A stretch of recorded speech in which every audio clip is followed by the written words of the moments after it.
अस्सलाम वालेकुम प्यारे बच्चों। आज में पढ़ना है क्रॉप प्रोटेक्शन मैनेजमेंट का एक subtopic, that is crop protection. देखो क्रॉप प्रोटेक्शन क्या हो गया। Crop yield is affected if the plants are afflicted with some disease और attacked by pests. The parasitic fungi, insects such as locusts and grasshoppers and rodents such as rats cause extensive damage to crop either as a plant or in storage। प्यारे बच्चों देखो, हमारे पास जो crop होती है इसमें क्या होता है, यहाँ तो इसमें बीमारी लग जाती है कोई, यहाँ इसको अटैक करते हैं पेस्ट्स, और दोनों ही वेज से जो हमारी क्रॉप का यील्ड है ये इफ़ेक्ट होता है। तो इससे हमारी क्रॉप यील्ड कम हो जाती है। देखो यहाँ पे पैरासिटिक फंजे जैसे होता है, इंसेक्ट्स हमारे पास जैसे कि लोकस्ट्स एंड ग्रासहोपर्स हैं, या रोडेंट्स जिनमें रैट्स वगैरह हैं, ये हमारे क्रॉप को हमारे क्रॉप यील्ड को नुकसान पहुंचाते हैं, या एज ए क्रॉप, या जब हम यील्ड निकालते हैं और उसे हम कहीं पे करते हैं स्टोर, तो वहाँ पर भी इसको नुकसान पहुंचाते हैं। तो हमारा मकसद यहाँ पे क्या है कि हमें क्रॉप को बचाना है इन चीज़ों से। एक तो डिजीज़ से बचाना है और हमें पेस्ट से बचाना है। इसके लिए हमारे पास बहुत सारे वेज हैं। देखो, protection against the pests, weeds and disease is done in various ways. Pesticides are spread on the plants to keep off the pests. हमारे पास कुछ केमिकल्स हैं जिनको हम पेस्टिसाइड्स कहते हैं, which are used to kill the pests। Pests हमारे पास वो ऑर्गेनिजम्स होते हैं जो हमारी क्रॉप को नुकसान पहुंचाते हैं। Insecticides are used to check the insects. Insecticides से हम इंसेक्ट्स को करते हैं किल, इनकी ग्रोथ को रोकते हैं। While weedicides check the growth of weeds, जबकि हमारे पास जो अनवांटेड प्लांट्स वगैरह होते हैं, जो मैंने आपको लास्ट क्लास में कहा था वीड्स क्या होते हैं, तो उनको रोकने के लिए हम करते हैं वीडसाइड्स इस्तेमाल।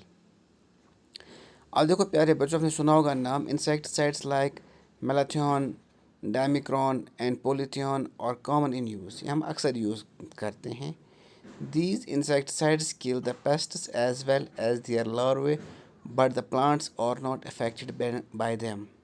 ये इंसेक्टिसाइड जो मैंने अभी नाम कहे आपको, इनसे क्या होता है, ये पेस्ट्स को भी मारता है और जो उनका लार्वा होता है उनको भी मारता है, लेकिन हमारा जो प्लांट है, प्लांट पे कोई असर नहीं पड़ता है इस चीज़ का। The pesticides can be applied either as a dust or sprays। A variety of spraying and dusting equipment is available। The selection of the time of spray of pesticides is also very important। Many of these pesticides are highly poisonous and must be used with great care। देखो, जो हमारे पास pesticides होते हैं हम इन्हें use करते हैं, हम इनको अप्लाई करते हैं एज ए डस्ट या एज ए स्प्रे। हमारे पास स्प्रे करने के लिए, डस्टिंग करने के लिए बहुत सारे इक्विपमेंट्स मौजूद होते हैं, लेकिन जब हम इनका स्प्रे करें या इनको डालें इन पे, तो हमें एक चीज़ का बहुत ख्याल रखना है कि जो पेस्टिसाइड्स होते हैं ये बहुत जहरीले होते हैं और इनको ध्यान के साथ, एहतियात के साथ हमें इस्तेमाल करना चाहिए। The grains, vegetables and foods that we buy from the market often have a coating of pesticides, so they should be washed well before use। प्यारे बच्चों, आप बाज़ार से जो ग्रेन्स लाते हो या सब्जियां लाते हो या फ्रूट्स वगैरह लाते हो, हमेशा इनको धो के खाना चाहिए, क्योंकि इनके ऊपर एक तह होती है इन पेस्टिसाइड्स की, जो कि बहुत ज़्यादा पॉइजनस होते हैं। In the fields birds and some mammals also eat away the crop. हमें पता है फील्ड्स में हमारे पास कुछ मैमल्स होते हैं या हमारे पास बर्ड्स होते हैं, वो हमारे क्रॉप को खाते हैं। So they are to be frightened away from the field. For this farmer generally make a scarecrow to frighten them away. Scarecrow के बारे में आपने सुना होगा, एक इंसान जैसा बना के होता है। तो जैसे हमारे पास बर्ड्स हैं, बाकी मैमल्स इसको देखते हैं, उन्हें लगता है कि वहाँ पे कोई इंसान है और वो वहाँ से भाग जाते हैं। तो प्यारे बच्चों, हमने पढ़ा जो हमारे पास क्रॉप्स होती है हम इसे कैसे बचा सकते हैं और उन्हें नुकसान कौन कौन सी चीज़ पहुंचाती है।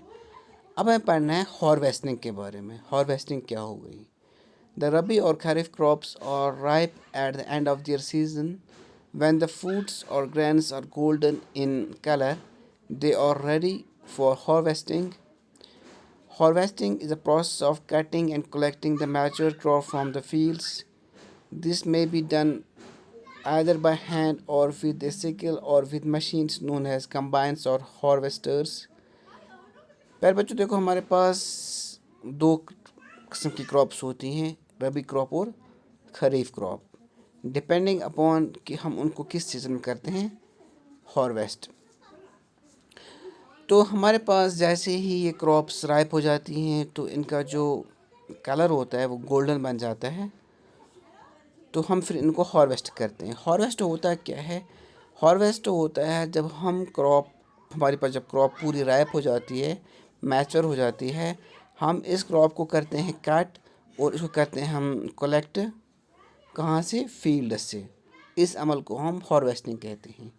It is the process of cutting and collecting the mature crop from the fields. हम तो यहाँ तो हाथ से करते हैं हार्वेस्टिंग, और यहाँ में हमारे पास सिकल होती है, या हमारे पास कुछ मशीन्स होती हैं जिनको हम हार्वेस्टर्स कहते हैं। In India there are two main seasons for cultivation and harvesting crops, the kharif and the rabi. हमारे पास हिंदुस्तान में दो ऐसे सीजन्स होते हैं जब हम कोई सी भी क्रॉप को कल्टीवेट करते हैं और उसको हार्वेस्ट करते हैं। इसके मुताबिक हमारे पास दो क्रॉप्स हैं, एक को हम कहते हैं kharif crop, second is called rabi crop. The Kharif crop is sown in June and July and harvested after the monsoon season. That's in September and October. Rice is mainly the Kharif crop. The Rabi crop is sown in October to December. हमारे पास एक crop होती है जिसको हम सो करते हैं, बोते हैं जून जुलाई में और काटते हैं सितंबर अक्टूबर में।